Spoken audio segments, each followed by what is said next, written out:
नमस्कार, मैं हूं विद्यासागर। स्वागत है आप सभी का हमारे खास कार्यक्रम में। जी हां, बाबा रामदेव ने कुंभ मेले में कोविड जांच फर्जीवाड़े को मेडिकल टेररिज्म बताते हुए दोषियों के खिलाफ सख्त कार्रवाई की मांग की है। उन्होंने कहा कि जिसकी भी गलती है उसे बख्शा नहीं जाए। रामदेव ने कहा कि फर्जी निगेटिव रिपोर्ट बनाने वालों ने मानवता को शर्मसार किया है। पहले ये रिपोर्ट देखिए, फिर चर्चा करेंगे। कोविड जांच में फर्जीवाड़े पर बढ़ा विवाद। रामदेव ने बताया मेडिकल आतंकवाद। घोटाले पर जारी है घमासान। सरकार एक्टिव, विपक्ष हलकान।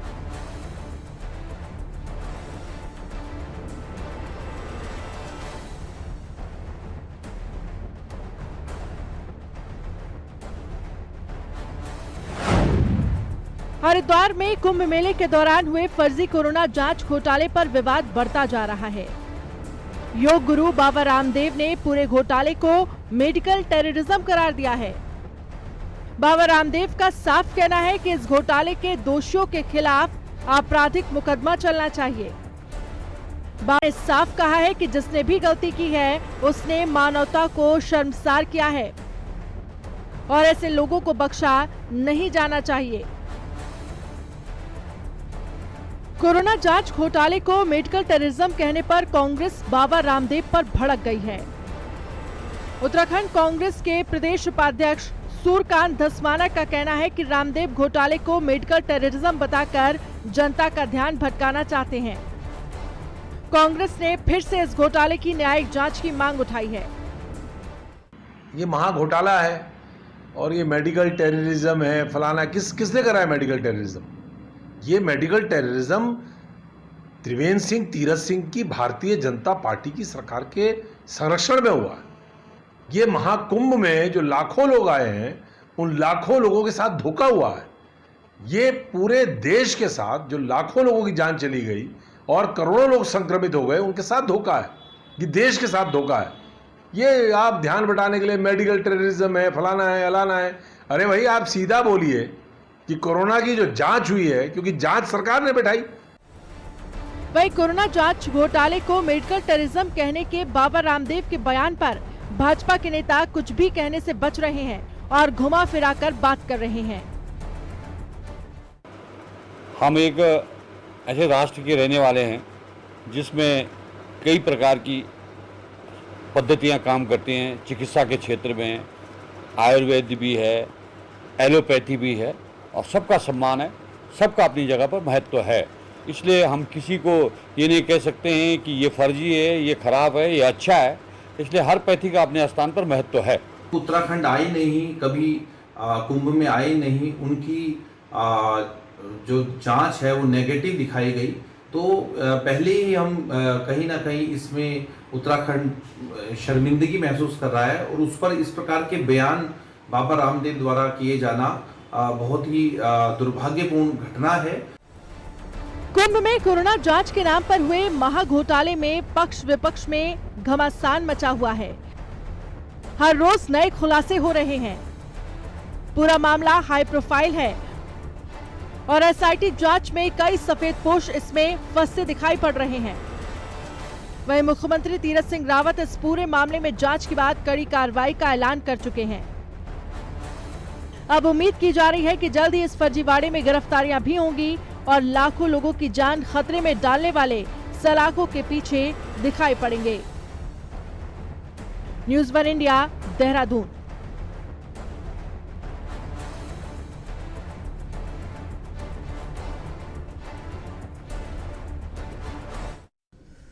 तो जी हां, उत्तराखंड में आयोजित कुंभ मेले में जो कोरोना जांच करवाई गई थी उसमें फर्जी तरीके से टेस्ट दिए गए, यानी कि टेस्ट रिपोर्ट दिए गए।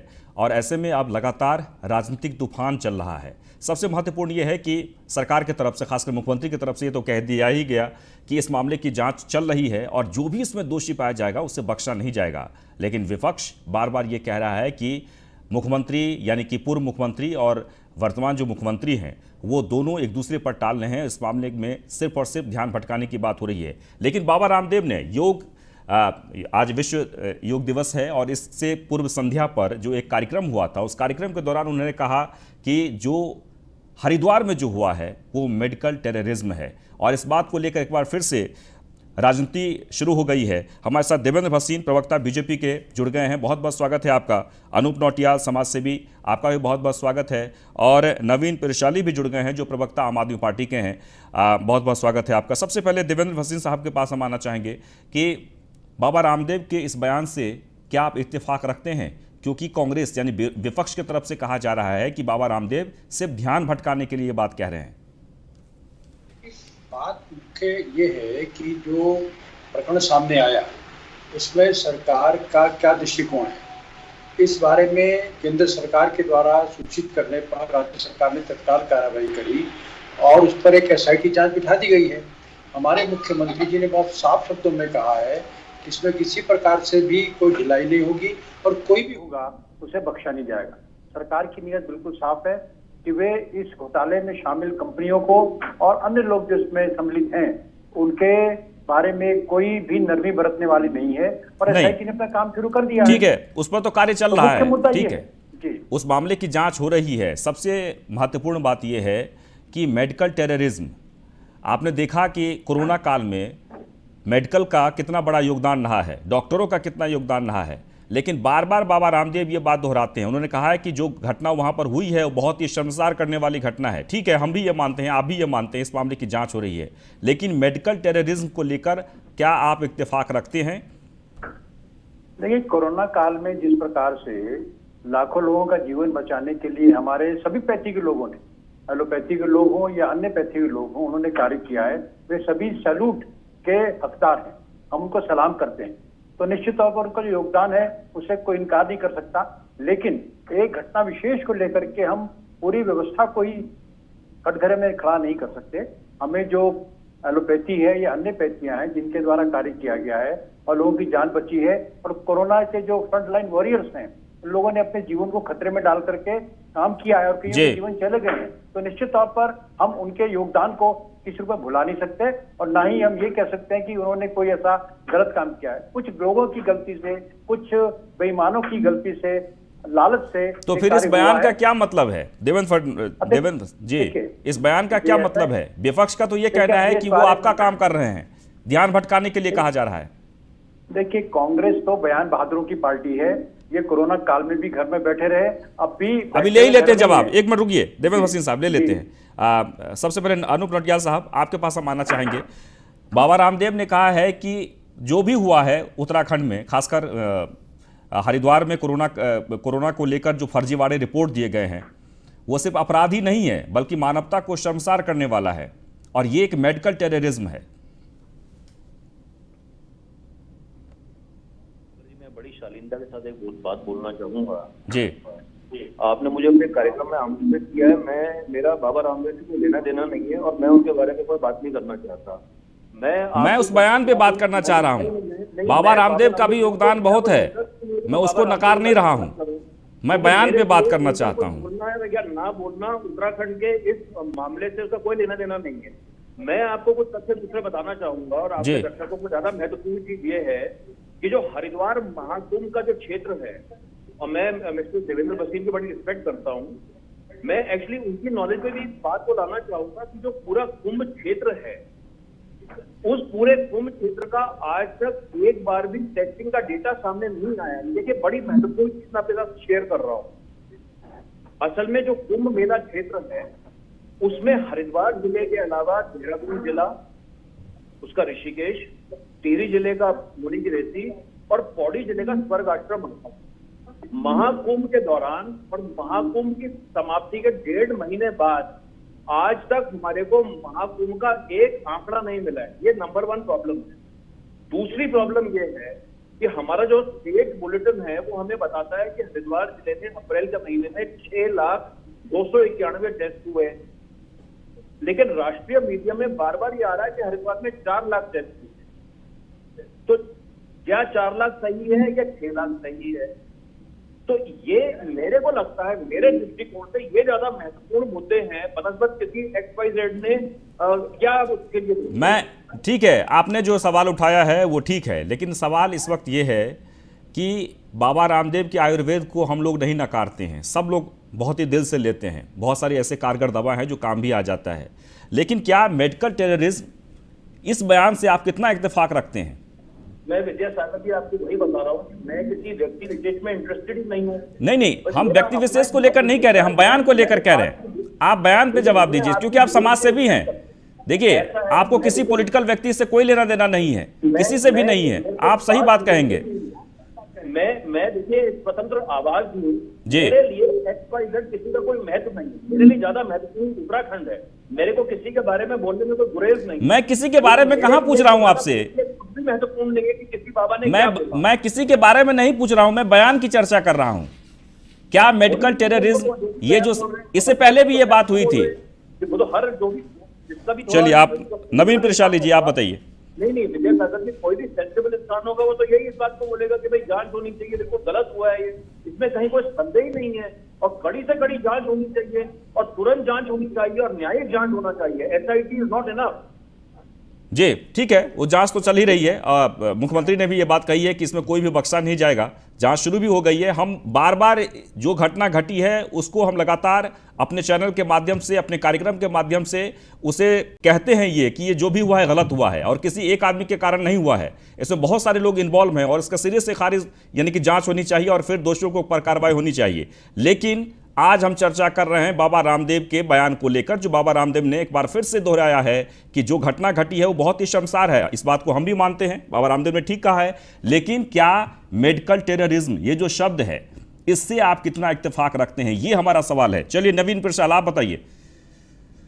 जी, आप देख सकते हैं कि हमारा मानना यह है कि देखिए कुंभ के फंड की बंदरबांट हुई है और जिस प्रकार से कुंभ के फंड को खाने का प्रयास हुआ है, इसमें बाबा रामदेव जी का जो बयान है बिल्कुल सही है कि ये एक मेडिकल टेररिज्म है, मेडिकल आतंकवाद है, क्योंकि दोषियों ने धन कमाने के लिए इंसानों की। अच्छा ये बताइए नवीन प्रशाली जी, आपके पार्टी में दो प्रवक्ता दो बातें करते हैं क्या?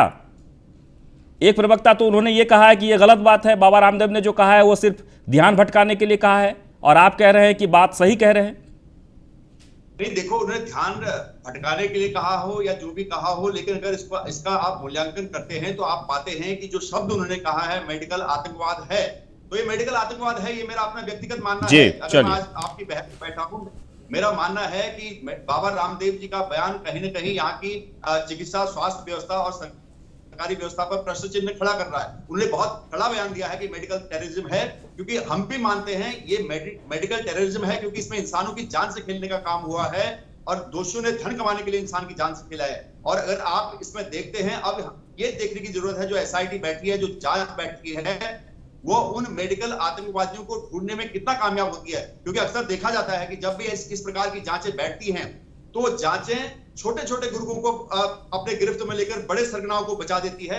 तो यहाँ पर ये इस बात का विशेष ध्यान रखना होगा, उन सरगनाओं तक जाना होगा, उस जांच एजेंसियों को जो इसके कल्प्रिट हैं, जो इसके ओरिजिनेटर हैं, और इसमें सरकार की संलिप्तता को भी नकारा नहीं जा सकता है। अभी देवेंद्र भसीन जी कह रहे हैं कि हमारी सरकार इससे नकार नहीं, हमारे मुख्यमंत्री जी ने पहले दिन ही बयान दे दिया था कि ये मेरे कार्यकाल में नहीं हुआ, ये तो मेरे कार्यकाल में हुआ ही नहीं है, उन्होंने अपना किनारा कर दिया था। कोई भी सरकार किनारा नहीं करती, क्योंकि भारतीय जनता पार्टी की सरकार है, पूर्व मुख्यमंत्री भी भारतीय जनता पार्टी के थे और इस वक्त तीरथ सिंह रावत भी भारतीय जनता पार्टी के हैं। तो एक मुख्यमंत्री दूसरे पर आरोप लगा के ये नहीं, एक दूसरे की पाले में बॉल नहीं डाल सकती, ये कहकर कि आपका कार्यकाल था, हमारा कार्यकाल था, क्योंकि ये कुंभ। चलिए जवाब ले लेते हैं देवेंद्र भसीन के। देवेंद्र भसीन साहब, अगर ये मेडिकल टेररिज्म है तो आखिर कौन है इसका सरगना? कब उसे जेल भेजा जाएगा? पहली बात जो हमारे आपके जी नवीन जी, हम आ रहे हैं आपके पास, आ रहे हैं जी। यहाँ पर इस्तीफा देना चाहिए जी। नवीन जी अगर मुझे बोलने का मौका दे दें बेहतर जी, बोलिए। तो पहली बात तो ये है कि जो ये कह रहे हैं कि हमारे मुख्यमंत्री जी ने अपना पल्ला झाड़ा है, वे बतौर मुख्यमंत्री अपनी भूमिका को बहुत अच्छे ढंग से निभा रहे हैं और उन्होंने तत्काल जैसे इसकी जानकारी विषय आया इस पर जांच की घोषणा करी और जांच बिठा दी, SIT बिठा दी और SIT बहुत तेजी से काम कर रही है। फर्मों को चिन्हित भी किया गया है, FIR भी लॉन्च हुई है और उनको नोटिस भी दिया गया है और बहुत सारी परतें खुल रही हैं। तो इसमें ये कहना कि हमारे मुख्यमंत्री जी ने बात को टाला है, ऐसा विषय बिल्कुल नहीं है। और त्रिवेंद्र जी ने भी बात वही कही और तीरथ जी ने बात वही की। दोनों ने जांच की बात की और जांच आगे बढ़ रही है। पहली बात जो अभी आपने दोबारा से प्रश्न किया मेरे से मेडिकल टेररिज्म का, लेकिन बाबा रामदेव की शब्दावली किस रूप में किस भावना से गई, इसके बारे में वो बेहतर बता सकते हैं। इस पर हम टिप्पणी करने की स्थिति में तो निश्चित तौर पर नहीं होंगे। लेकिन कोरोना काल में जो मेडिकल फील्ड का जो वॉरियर्स का रोल रहा है और सभी पैथियों का, मैं इसमें एलोपैथी को भी जोड़ूंगा, आयुर्वेद को भी जोड़ूंगा, होम्योपैथी को भी जोड़ूंगा, यूनानी को भी जोड़ूंगा। देखिए सभी पैथियों की भूमिका रही है। देवेंद्र भसीन साहब, सभी का डॉक्टर होता ये है, देखिए होता ये है कि ठीक है, बाबा रामदेव योग को लेकर, आयुर्वेद को लेकर बहुत अच्छा काम करते हैं, बहुत अच्छी अच्छी दवाइयाँ निकालते हैं, लोगों को बहुत बेनिफिट होता है। सवाल यह है कि कोई भी जब सरकार बनती है, सरकार जब चलती है, उसमें भी बहुत सारे करप्शन की खबरें आती है और कई बार उसकी जांच भी हो जाती है। लेकिन आप टेररिज्म से तो नहीं जोड़ सकते हैं ना उसके नाम को। मेरा सवाल ये है, मैंने जो निवेदन किया आपसे कि एक ये भ्रष्टाचार का बहुत बड़ा मामला है जी, इसमें जो लोग एक मिनट अनूप जी से पहले जवाब ले लेते तब आपके पास आएंगे। अनूप जी, विजय सागर जी, मैं आपका क्वेश्चन आप ही कह रहे हैं कि उन्होंने टेररिज्म क्यों बोला?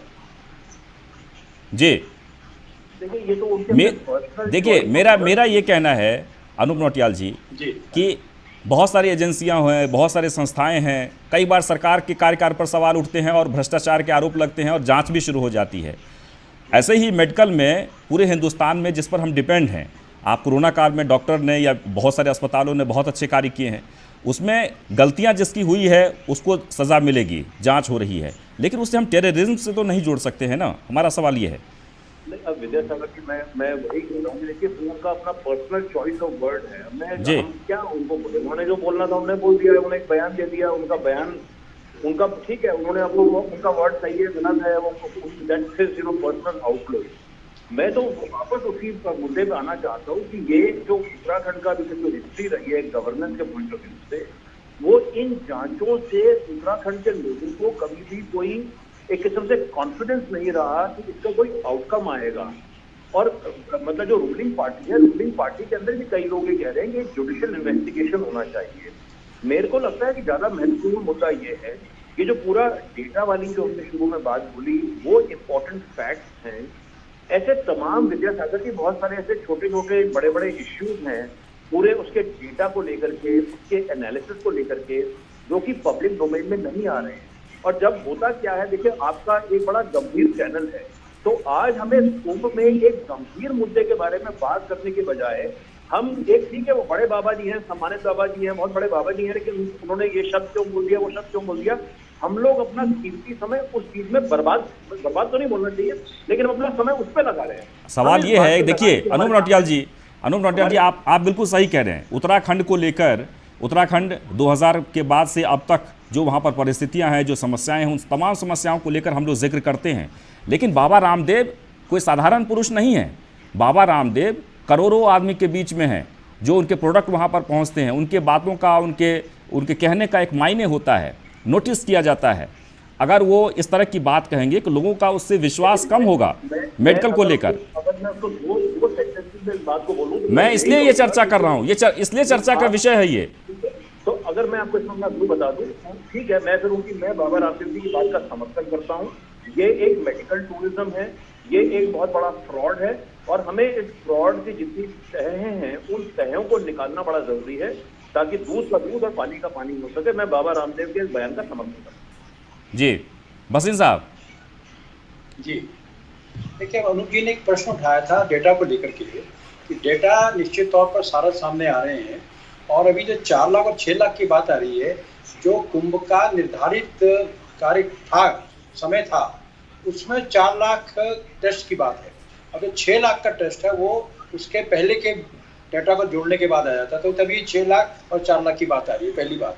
दूसरी बात है कि जो 4 लाख का विषय है, इसमें 11 प्राइवेट कंपनियां शामिल की गई थी, जिनमें 3 जो है टारगेट पर है, जिनके खिलाफ FIR लॉन्च की गई है और उनकी परतें खुल रही हैं, उनको नोटिस भी दिया गया है और आगे की कार्रवाई तेजी से चल रही है। तो सरकार बहुत स्पष्ट है अपने आप में कि वे किसी भी ऐसे फर्म को, किसी भी व्यक्ति को जो इस घोटाले में लिप्त है उसको माफ करने वाली नहीं है। और आपने देखा कि तत्काल कार्रवाई होने के साथ साथ नोटिस भी हो गए और उनको 4 दिन अपना पीछे रखने के लिए कहा गया है और बहुत शीघ्र और बड़े कदम उठाए जाने वाले हैं। लेकिन जो प्रिलिमिनरी इंक्वायरी होती है वो पहले करनी जरूरी होती है, वो करने के बाद ये FIR हुई है। FIR करने के बाद अब अगले कदम उठाए जा रहे हैं।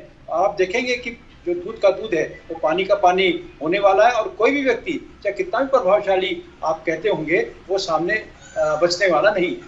जी नवीन जी, फाइनल कमेंट्स आते हैं आपसे। देखिए, मैं भसीन साहब से बोलना चाहता हूं कि भसीन साहब ये बताएं कि सरकार की तरफ से कौन जिम्मेदार रहेगा। जिसमें सरकार की कोई लिपापोती नहीं है, सरकार की कोई ढिलाई नहीं है। 24 अप्रैल तक कॉन्ट्रैक्ट दिया गया था और वो कंपनियां 16 मई तक रिएम्बर्स लेती रही, 16 मई तक जांच अपनी रिपोर्ट पेश करती रही, उसका पैसा लिया। इन सबके लिए कौन जिम्मेदार है? क्या सरकार की कोई जिम्मेदारी इसमें नहीं है? हमारे यहाँ मुख्यमंत्री स्वास्थ्य मंत्री हैं, स्वास्थ्य मंत्री की भूमिका में हैं और ये स्वास्थ्य विभाग का घोटाला है तो सरकार की तरफ से सीधे स्वास्थ्य मंत्री यानी कि मुख्यमंत्री जिम्मेदार हैं और उनको नैतिकता के आधार पर इस्तीफा देना चाहिए। जांच कर रहे हैं, जांच बैठाई, दूध का दूध पानी का पानी, जांचें सारी उत्तराखंड में देखी है 20 साल से। उन जांचों का परिणाम क्या होता है आप सब देखते हैं कि छोटे छोटे गुरुओं की गर्दन दबाई जाती है, सड़कना छोड़ दिए जाते हैं। ये सरकारी संलिप्तता है, सरकारी घोटाला है। चलिए, एक मद में ये घोटाला अनूप नौटियाल साहब कुछ कह रहे हैं, बोलिए। मद है उनमें क्यों नहीं जांच हो रही है? हर एक मद की जांच होनी चाहिए कुंभ में। इस सरकार में इस बार भी और पिछली बार भी कुंभ घोटाला हुआ है और बहुत भयंकर घोटाला हुआ है। ये कई 100 करोड़ का घोटाला है, कई हजार करोड़ का घोटाला है। हम ये बार बार कह रहे हैं और सबसे ज्यादा हम ही ने उजागर किया है इस घोटाले को लेकर।